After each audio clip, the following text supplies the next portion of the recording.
ములుగులో సైతం భారతీయ జనతా పార్టీ కార్యకర్తలను అరెస్ట్ చేసి ఇప్పటికి కూడా వాళ్ళ మీద అక్రమ కేసులు పెడుతున్నారు. తర్వాత వాళ్ళని జైలుకు పంపించే ప్రయత్నం చేస్తున్నారు.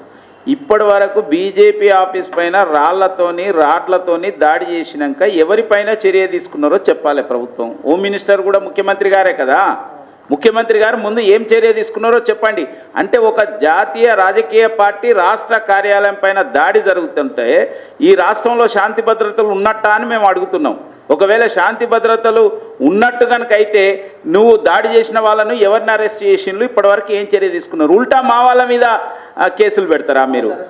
నేననేది శాంతియుతంగా ఎవరైతే ఆవేశం అనేది ఎవరికైనా ఉంటుంది. ఒకసారి ఒకటి కొడితే వీడికి రాడ్లెట్లు వచ్చినాయి, రాళ్ళెట్లు వచ్చినాయి, కర్రలెట్లు వచ్చినాయి, అవి వస్తుంటే పోలీసు ఏం చేసింది అంటే పక్కా పోలీసు యొక్క మద్దతుతోని రాష్ట్ర ప్రభుత్వంలోని యొక్క పెద్దలే ఇక్కడికి పంపిల్లా అనే యొక్క ప్రశ్న ఇవాళ వస్తున్నది.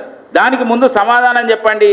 తర్వాత దాడి చేసిన వాళ్ళందరూ కూడా మీరు కెమెరాలల్లో మీడియా వాళ్ళే తీసిండ్లు. మరి వాళ్ళ పైన వాళ్ళని గుర్తించి ఎవరెవరి మీద కేసులు పెట్టిందో చెప్పండి. ఇప్పటికీ ఏం చర్య తీసుకున్నారో చెప్పండి. సాక్ష్యం మీరే. ఇవాళ మరి భారతీయ జనతా పార్టీ కార్యకర్తలు ఎవరైనా రాడ్లు పట్టుకొని వాళ్ళ ఆఫీసు మీదకి పోయిన్లా, రాళ్ళు పట్టుకొని పోయిన్లా ఉంటే మీరు ఫోటోలు చూపెట్టండి.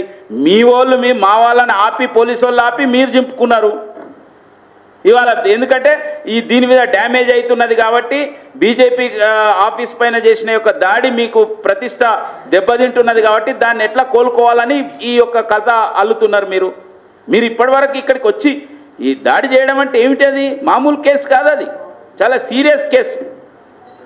ఇవాళ మీరు దాడి చేసింది ఎవరి మీద? బలహీన వర్గాల మీద, దళిత నాయకుల పైన ఇవాళ దాడి చేసిండు.